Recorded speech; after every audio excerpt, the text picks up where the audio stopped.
Thank you, everyone, for your time this evening to join us to hear from one of our longtime council members, Ketrina Hazell. We're very fortunate to have Ketrina on the Council on Developmental Disabilities as a member, and she also co-chairs the Individuals and Families Committee with another one of our members who's joined us tonight for this session, Sean Fultz. So thank you very much, Ketrina, for giving us your time and also sharing your wealth of information about advocacy and mentoring and just generally sharing your own life experiences. It's a really incredible story, and I hope that you will all take a lot away from Ketrina's presentation tonight. Just by way of introduction, as Jen said, I'm Kristen Proud. I'm the Executive Director here at the New York State Council on Developmental Disabilities. If you're not familiar with the council, welcome.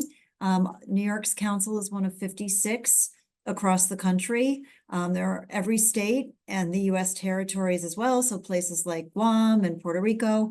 Every state and territory in the United States, thanks to the Federal Developmental Disabilities Act, has a Council on Developmental Disabilities. We in New York's council are committed to our mission, which is to enhance the lives of New Yorkers with developmental disabilities and their family members and others who are part of their support networks by supporting programs that promote self-advocacy, participation, and inclusion in every facet of life and community interaction. We are fully committed to embracing and embedding diversity, equity, inclusion, and accessibility principles and practices in our work, and our members do the same in their work. And certainly I think that you'll hear and see that with Ketrina's presentation tonight. For those of you who are new to the world of advocacy, thank you very much for expressing interest in learning more about how to be, first and foremost, an advocate for yourself or for your family member with developmental disabilities. You know, advocacy is really an action, right, to support a person, a cause, a policy, or all of those things. People can advocate for themselves, for others, because they think that there is an issue that they care deeply about or feel passionately about. They can advocate on an issue. And so advocacy can take on a lot of different meanings for people, and it can embrace a lot of different types of actions and activities. But as I said, first and foremost, we really want to be about empowering people to be their own best self-advocate. So with that, it's really my pleasure to turn the session over to Ketrina Hazell. As I said, she's a council member and chair of the Individuals and Families Committee. She is a lot of things. She's a wonderful motivational speaker, a self-advocate, and she was Miss Wheelchair New York in 2018. In 2020, she graduated from Kingsborough Community College with her associate's degree in liberal arts. She also is a certified life coach, and she is the author of a really incredible published book entitled Special Education to College, The Ketrina Story, Breaking Those Glass Ceilings. So here's the book. It is a great read if you have the opportunity to read it. And I learned a lot, not only about Ketrina, but also the power of being your own best advocate, and also the power of just pushing through even when life doesn't seem fair, and life is difficult, which we know at times life can be very challenging in different ways for each one of us. We're all unique, but we all have commonality in that we all face challenges at times. And so Ketrina's story is really powerful, and I personally find it very motivating and continue to draw lessons from it. So with that, I give you Ketrina Hazell. Thank you, Kristen. Hi, everyone. My name is Ketrina, and I'm honored to be here today as your speaker. Today, I'm going to share with you all my journey rolling through advocacy. My goal is to share my journey to inspire and be an example to each of you as you start your advocacy journey today. I will start with a brainstorm question for each of you. As you all know about me so far is my name, but just by looking at this picture, what do you think about me?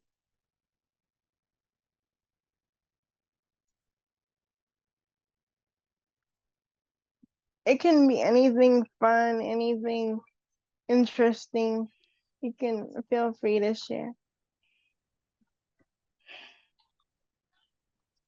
Jenny, you hear me?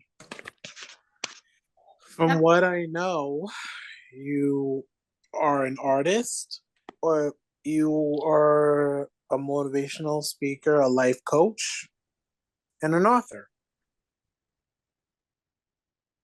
Cool. Thanks for sharing so far. I often share this slide to get people thinking because oftentimes, as you know, they often for people with disabilities define us based on our diagnosis and our disabilities and our limitations, but they don't really get to think about who we really are as a person. So when you get a chance to look at this picture, the first thing a person might see is that I use a wheelchair and think, of course, she may not be able to walk or do anything for herself. She needs a lot of support, but they may not question what I can do.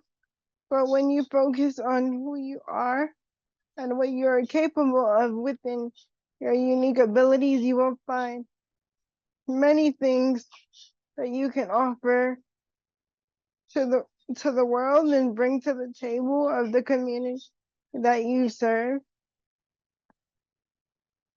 You can go to the next slide. So, what shaped me into who I am today is that my parents' journey raising me, because on my parents' journey raising me, it was pretty unique. They learned a lot just by raising me, and also my other siblings who didn't have a disability.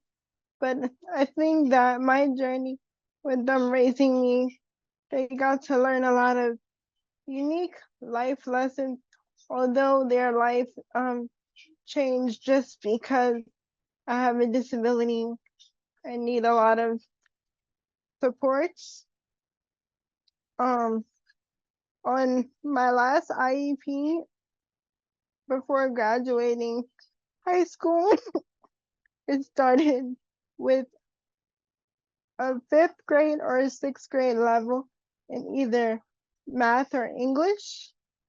So that goes to the low expectations that people often have of me and the educational system experiences. They said I was only on a fifth grade or sixth grade level in either math or English. They also stated that I lacked academic confidence. Many times my teachers said I need to participate more. They complained I daydreamed a little. But due to my disability and having a paraprofessional and needing services like physical therapy and occupational therapy, they felt like college was impossible because of the supports and services I needed. They felt like a day program or a recreational program was the best fit for me, but I really wanted to go to college or have a job. I kind of wanted to follow in my siblings' footsteps. Um, I remember asking my guidance counselor for my working papers at that time. I received my working papers, but they never gave me no other further direction And it hit me in that moment that what kind of job can I do because of my disability and needing help? Um, I know that I wouldn't be able to have like my paraprofessional with me at the job, but what can I do? Then I often thought that the only job I can do is an office job. So I was always looking into like becoming an administrative assistant, but things changed over time. I also received no proper transition plan from my high school. Um, they basically just wrote down what I said I was already doing. They didn't look anything further. They didn't ask me about my goals, dreams, or interests. So, um, I had a lot of low expectations in my educational journey as well, because they didn't expect me to make it very far. I was left out of school trips, and the school environment and conditions at that particular school wasn't as safe and healthy. If one of the classrooms that I spent the majority of my high school years in was the size of a closet with no windows. Um, so with my unique advocacy journey, I've fought for a lot of different things within my school journey. Although they didn't really hear my voice, I did write countless letters about this situation and wanting to bring about change. So all of these things really shaped me into who I am today. Life before finding my voice was that growing up, I was really shy. I never really spoke to anyone. It was basically only 3 words or a simple hi to those who I felt comfortable with. My very own family members never really heard my voice. Um, they would come up to me and say hi, and I would wave to them with a smile, but they never really heard my voice besides my parents and my siblings. Um, People oftentimes would come across us out in the community, and the first thing they would ask is, "Can she speak?"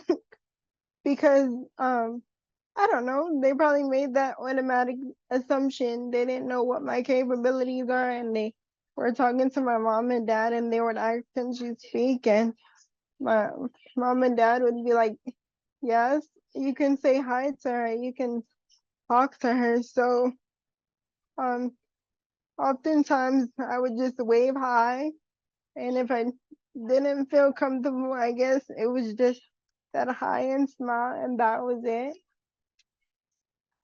Um, but I learned a lot about myself during that time as well. I also learned that um, I always had interest in writing. Um, for example, writing poems, I would take my name on a piece of paper and just write poems using my name. And I also would do journals by writing poetry and connecting it to things that I was doing throughout the day. Um, I also learned that people was not able to see how far I can go with my mission, because before discovering my voice, I felt like people would misunderstand me for explaining the points that I did have in my way of communicating it. They didn't really understand where I was coming from. So I felt misunderstood to certain points, to certain people as well. Um, Next slide.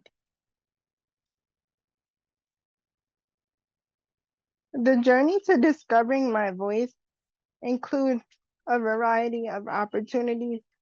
Um, Also for discovering my voice, I would first mention I felt misunderstood as well for finding my voice because also in my um culture and um being from the Caribbean, it's often like you're not supposed to um speak up for yourself and be so outspoken about issues that's important to you. So I often felt misunderstood for those reasons.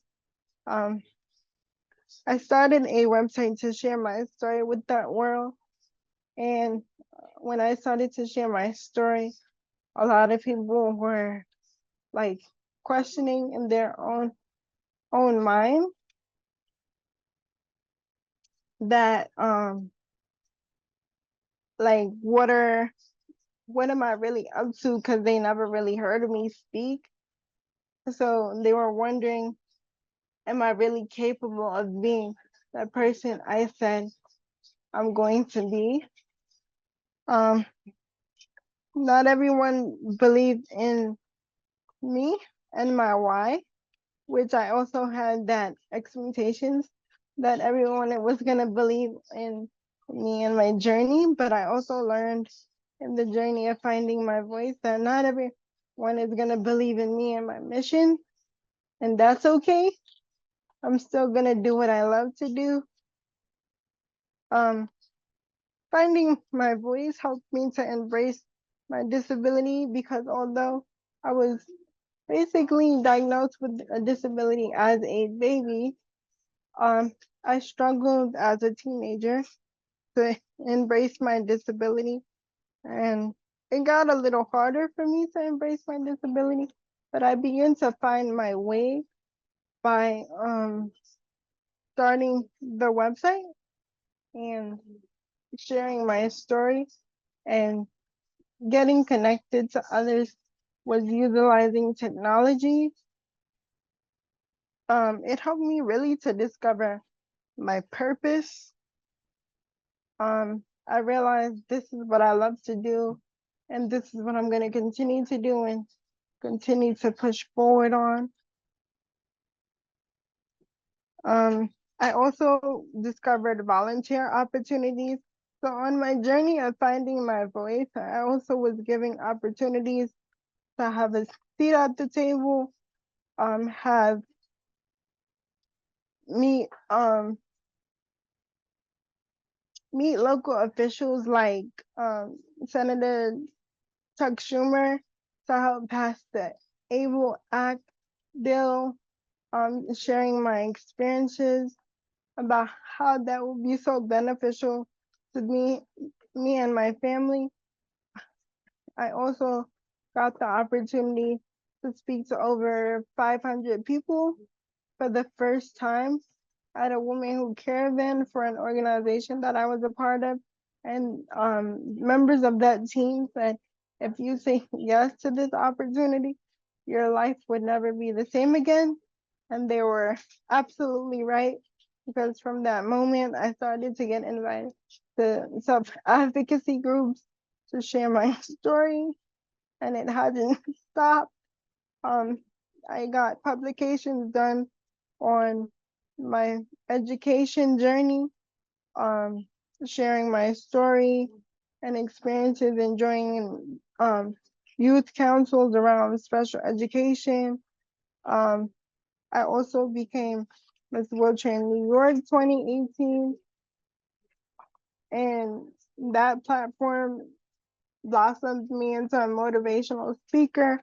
I also um, had different advocacy opportunities, like in 8th grade, I wrote to my school principal about why my dad should have to take a day off from work to take me on my senior trip because they did not order an accessible coach bus.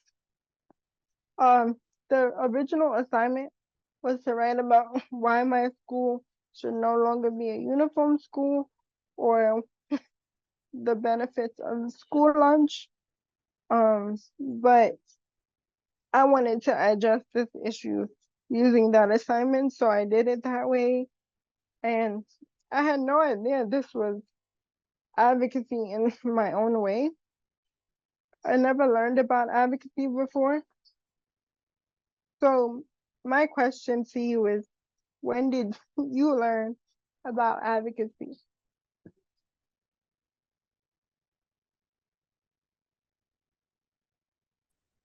Hello, anybody can hear me? Yes. Yeah. Yeah, I sorry. can. The Chinese interpreter, do you mind just assign me to the Chinese room so I can speak? Oh, yes, I am about that. sorry. I Thank will you. do that. Thank you. Appreciate that. Thank you.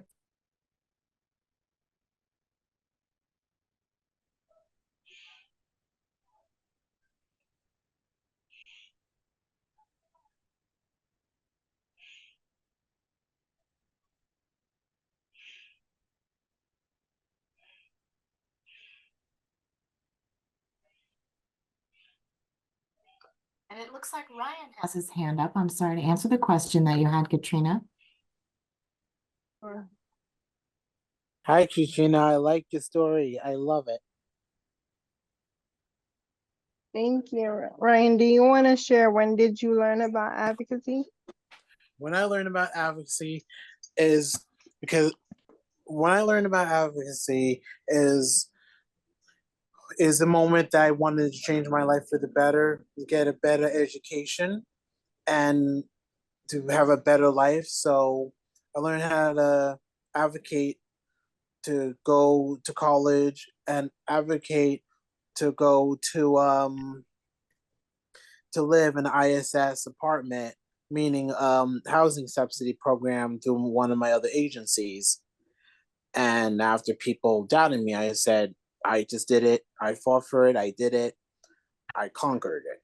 And also, I met with the school president at College of Staten Island because I'm from Melissa Riggio program about inclusive education for people with disabilities, including academics, clubs, activities, athletics, all that.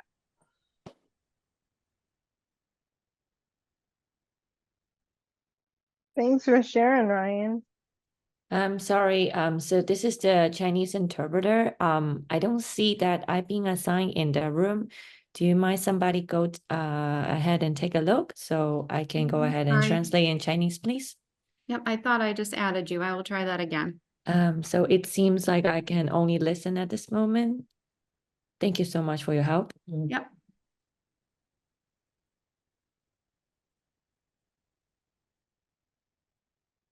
And it looks like Nick. Nick, do you have a comment?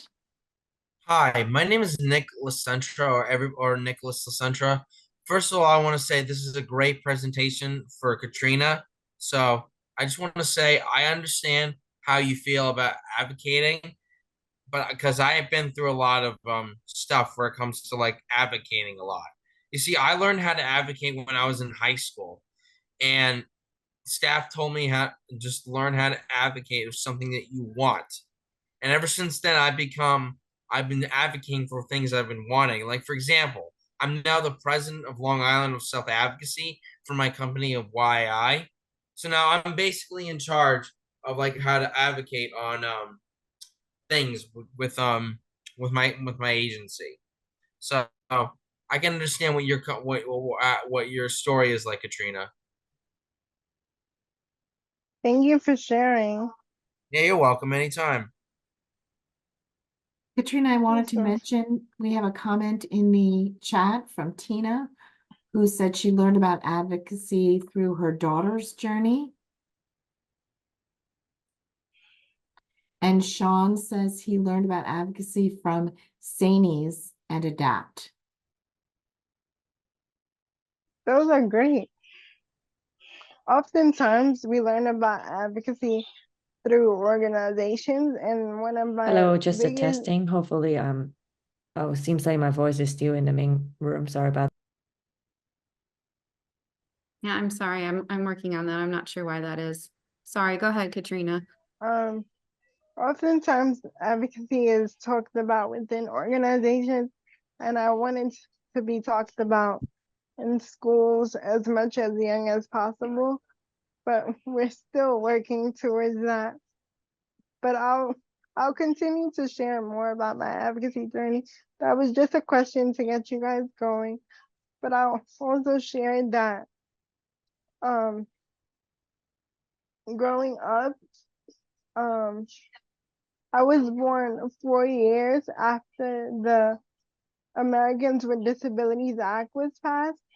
And one of the things is that after spending 3 months in the NICU and was discharged home to my parents and siblings as a healthy baby girl, after a family trip to the Caribbean, a person became concerned about my head leaning to the left mostly, and my parents became concerned as well, questioning where could something go wrong. My parents took me back to the doctor at the hospital who was attending to me and began to question what would have happened because I'm not reaching some of my developmental milestones compared to my siblings. Although I was born 4 years into the Americans with Disabilities Act, my parents were then told I have a disability and they couldn't tell them earlier because they're not sure how my parents would have took it, and was asked if they would like to keep me here or take me home. But within the journey as well, my parents said I'm their daughter and they'll take me home just the way I am and continue to care for me. The journey included first starting with early intervention. My parents didn't believe that one day I will walk, but doctors also gave that low expectations that I would never be able to see, hear, walk, or talk. There was a lot of medical appointments, therapy appointments, evaluations, IEP meetings, and more. And my mom was often the one at the table for these meetings, as my dad had to work. The idea of family time never existed back then, so he never really got to take like time off for meetings, but he were there for like a lot of my medical journeys to support me and my mom and my siblings. When I was in preschool, a school psychologist came and evaluated me. And because I was very shy and didn't respond to her when she asked me my colors, she made a recommendation that I should be placed in a class with children who were considered mentally retarded at the time, now known as intellectual disabilities. My mom began to find her way into advocacy and made a decision to appeal the process and began to have a seat at the table with the teachers or the administrators. My mom knew me best and told me I do know my colors. My teacher agreed I know my colors, although I started out a little behind. I know my colors. The appeal was approved and I was able to attend mainstream school. I was often the only one in a wheelchair in my entire classes or school. I spent a lot of time navigating the special education system as a student with a disability. I was left out of school activities such as award ceremonies despite working hard for my achievements and not just for recognizing me. I was that last thought of students. I considered myself invisible. In um in 2011 was when I started my website and started to share my story with the world and find my voice. I dealt with a lot of different feelings, but I wanted to share my story with the world. I was only 17 years old at the time, so my journey of advocacy started as young as 17 years old, even though I had no idea and possibly a little bit younger. In high school, my worth felt shattered. My confidence felt shattered. I didn't feel like I had the ability to dream big as much as I do today. Um, I started my own advocacy group called the Voices of Power. I haven't started the advocacy group back up in a while, but I started it back then at a local public library because I believe that advocacy should be a part of the community and not always just a part of a program. Because when I asked to join an advocacy group within an agency, they asked, "Are you a part of the program?" So that's why I decided to start my own advocacy group. I got to attend a variety of community events, like the one where I met Judy Human and other good friends of mine, where my other good friend also got to be on a panel with Judy Human, and I was there to support as well. As part of my advocacy journey as well, as Miss Wheelchair in New York, I spoke at schools as graduation keynote speakers. I spoke at schools around disability awareness. One of the first things I did was host a disability awareness event at our local public library. That was the first ever disability awareness event held at a public library. I started to connect with the Department of Education and do workshops with educators and students on a variety of different topics like advocacy, disability awareness for employees, and a variety of different things. I also began to travel and speak internationally to youth groups and the Sunshine School for Children with Disabilities. Yeah. You can go to the next slide now. My higher education journey also wasn't part of my advocacy journey. I advocated for my accommodations. I advocated for a variety of different things. I advocated for the opportunity to be able to have different equipment on my campus so that my personal care assistants, home health aide can provide me with the right physical care while on campus for my college classes.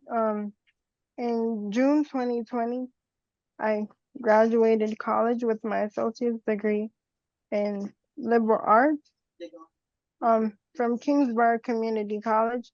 I knew it was the moment to start sharing the obstacles, barriers, and successful moments I faced. Most of the time, my successful journey was highlighted more than my struggles because they never seen me struggle, but they seen me as a very successful person. But I faced a lot of barriers and obstacles to even make this possible. I wanted to share moments that I dealt with in order to make it through college as well. You can go to the next slide. While I was in college and after graduating college even more, I got involved in leadership involvements. I began to serve on the Post-Secondary Advisory Council in Albany as a student representative while in college, but now I serve on the council still as an educational representative and leader of my own organization as well. I serve on the advisory committee for supported decision-making in New York. I serve on a couple of them locally and statewide as well. The accessoride committee, because as you know, that journey can be very stressful. I now serve on the council for developmental disabilities as well, where I serve as the individual and Family, chair of the Individuals and Families Committee as well. In the past, I served on the Mayor's Office for People with Disabilities Youth Council.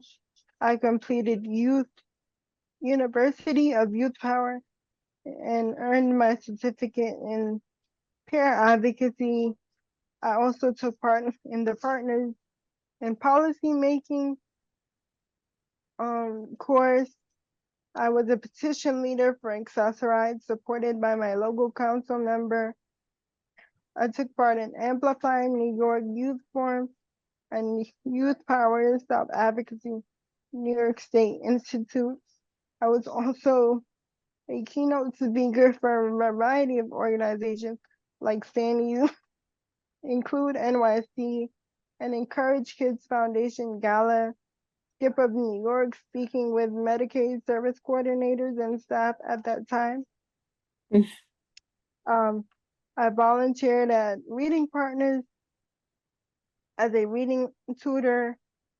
I worked at a school through Summer Youth Employment Program for 2 summers.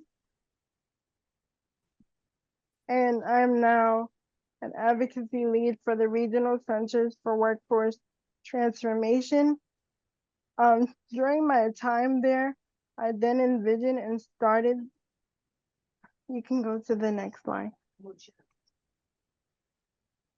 I then envisioned and started the Disability Champions Mentoring Network, which is now my very own organization, but at the Regional Center for Workforce Transformation, I'm able to provide a leading voice as a person with lived experience and advocate for the field.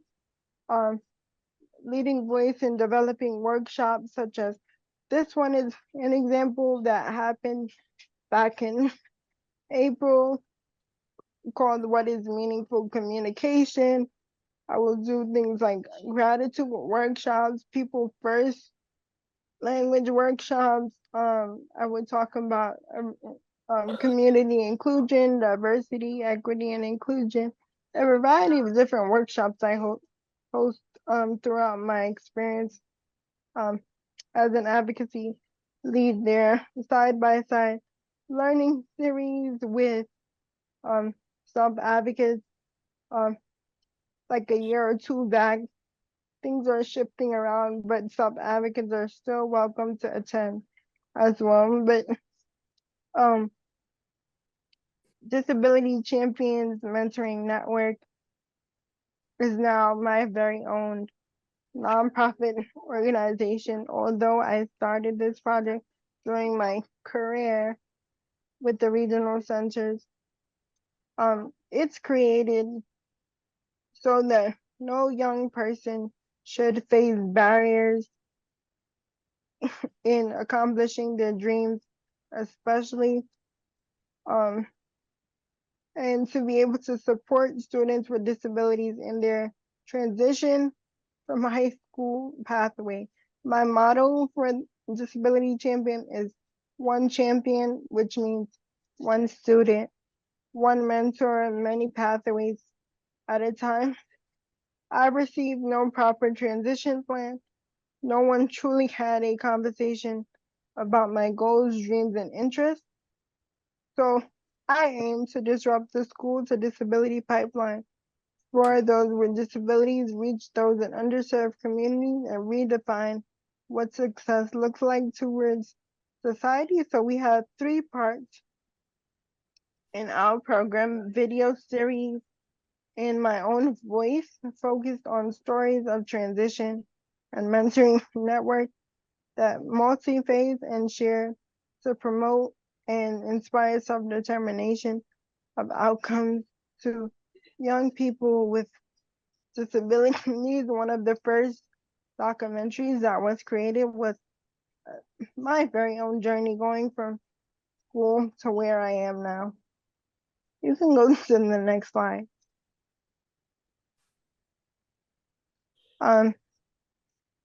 Also, a mentor program including the preparation of near peer mentors, young adults ages 18 to 30, but again, there's no barrier. So anyone that wants to join can feel free to join. We turn no one away, and we like to pair young people with disabilities ages 14 to 21. It looks different from time to time. Most of the time, we go into schools and talk to students, or we have that one student that reaches out and say they want to reach this goal, and we go about helping them reach that goal. We have a family focus because I wanted to make sure family voices was included after hearing my parents' journey raising me. So we wanted to make sure we have that supportive advocacy and guidance as well. And also, so far we have been doing a variety of different sessions with schools for the past 2.5 years. We have been working with a class with a school in Albany, New York, where the high school students learn about a variety of different topics, including goal setting, advocacy, rights, circle of support, and the importance of mentorship, just to name a few. It's been exciting to hear that the high school students have been able to use their skills they have learned to mentor their middle school parents. I have the opportunity of providing mentorship to parents and student champions who wanted to go to college and have a physical disability and uses a wheelchair. Their high school never supported her in planning for college, but with my mentorship and mission support, I showed them how to apply for college, how to fill out financial aid. She then was accepted to Kingsborough Community College. It was just a time, I set up the time to meet with the Disability Services Office and help them understand what services and supports is available to them. Then I was able to advocate on their behalf if needed. With the summertime now, we have a partnership with the Department of Education where we have the Summer Youth Program for 2 years where interns create content for our organization, develop their stories, learn about disability related issues, and discover ways to become mentors. We host leadership symposium, community events, which Sean is also a part of our mentor network. Join, and he's also been sharing his story and experiences as well. We host sharing stories, building awareness, building a network, and a leading call to action. For example, game night, bringing documentary screenings, leading with a panel discussion of students and mentor champions, along with the book launch of my very own book called Special Education to College, the Ketrina story, breaking those glass ceilings.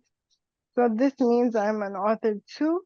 Who am I not? I am a paid motivational speaker sometimes, a professional life coach, a career coach with many specialties, and this haven't stopped growing in what I love to do. So these are the ways that I have redefined my success journey and redefined breaking all of those glass ceilings and stigmas and low expectations that was created for me. So that's basically my story in a short way, I guess. So thanks for listening to my story, but if you guys have any takeaways, recommendations, or questions, I'm ready for you guys. Is everybody going to raise their hand and answer the question, or how are we doing this?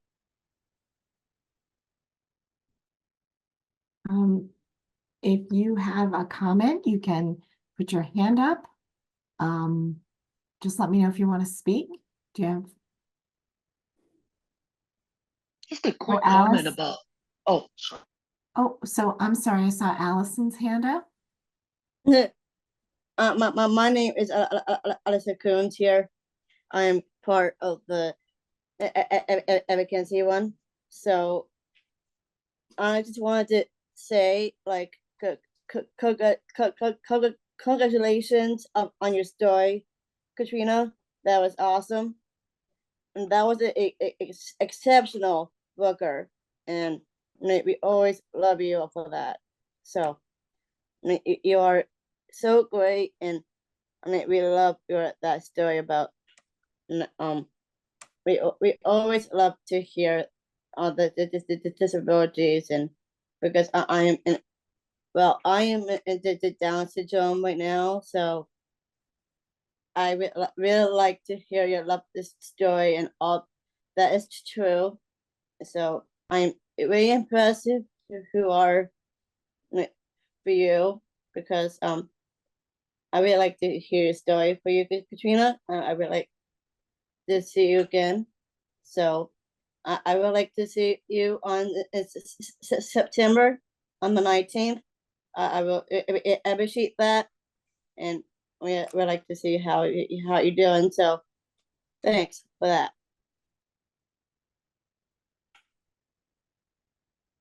Thank you, Allison.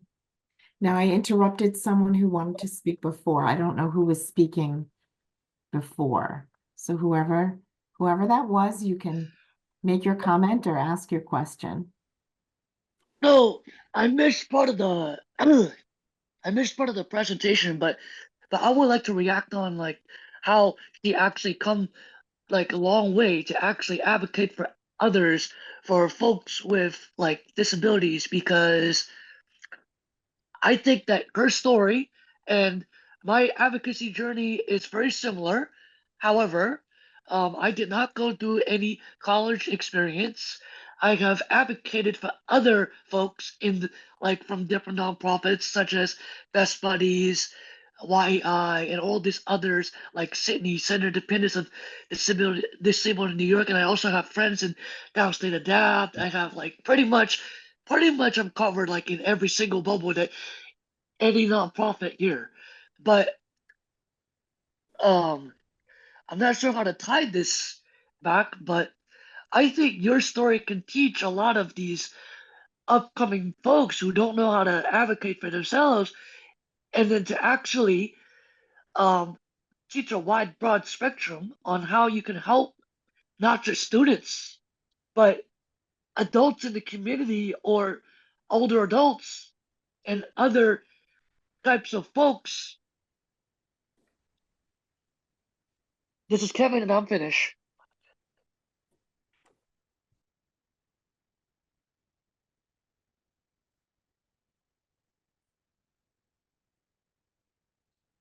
Thank you. Okay, that was Kevin.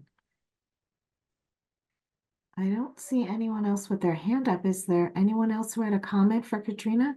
Brenda?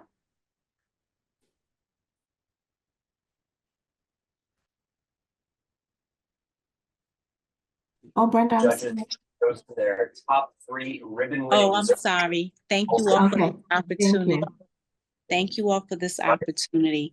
Katrina, Absolutely. Oh, White ribbon. I'm sorry, Brenda, you keep becoming muted. Let me see if I can fix that for you. Strawberry vanilla crunch cake. Bill, who is the second place winner? There's someone else who I'm going to unmute Brenda, and if you're unmuted and you're not speaking, if you could just mute yourself, and maybe that will help. So Brenda, I'm sorry, we're not hearing you. If you can try and unmute yourself.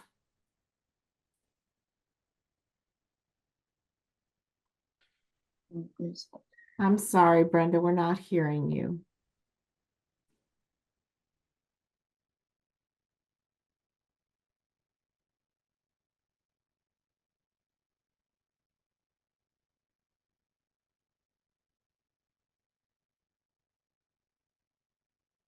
Brenda, we're going to go to Tina. Oh, there we are. Let's try that again. I think you're unmuted. Give it a try, Brenda.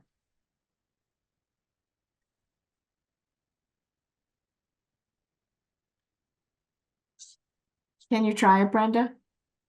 I'm sorry. There you go. We can hear We- you. Okay. So did you hear what I was saying before? We did not hear it. I'm sorry. Oh, But no. we can Oh, hear you so- now. I'm so Oh, sorry. my speaker was okay. I just wanted to say thank you for this opportunity. And Ketrina, I wanted to let you know what an inspiration you are to me as a parent. And as parents, we really think that, we know exactly what we're doing. We try so hard.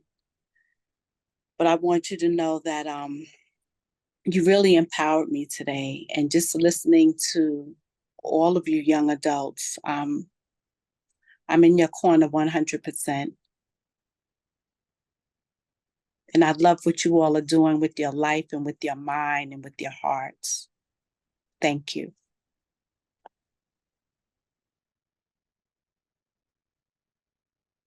Thank you, Brenda. So glad we waited to be able to hear you. And I see Tina, you have your hand up.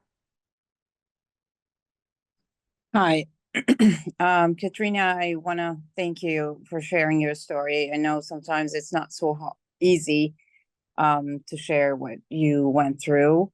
I would have really loved to hear from your parents' perspective, like what they had been through raising you. I have a child with developmental disabilities, although she's very young yet.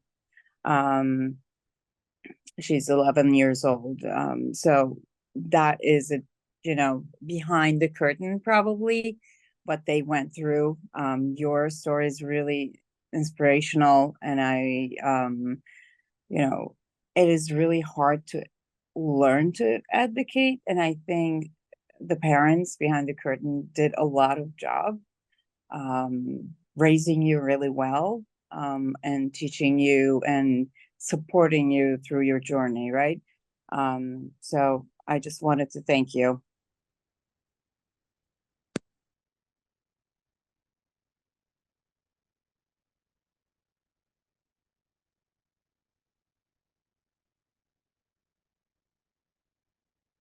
Well, there are a lot of messages in the chat, Ketrina. I don't know if you probably didn't get a chance to read them as you were presenting, and I don't know if our participants got to see just what you were talking about, Ketrina, where many of the parents learned about advocacy through their children with developmental disabilities, and then self-advocates learned about advocacy from their parents who were their first advocates. And everyone is appreciating those relationships and learning from each other. So thank you for being a great example of that and teaching us about that tonight. And I will toss it back to you. I see Kristen for our final comments tonight. Thanks, Gina. Tina, just following up on your comment, thank you very much for bringing up Ketrina's parents and talking about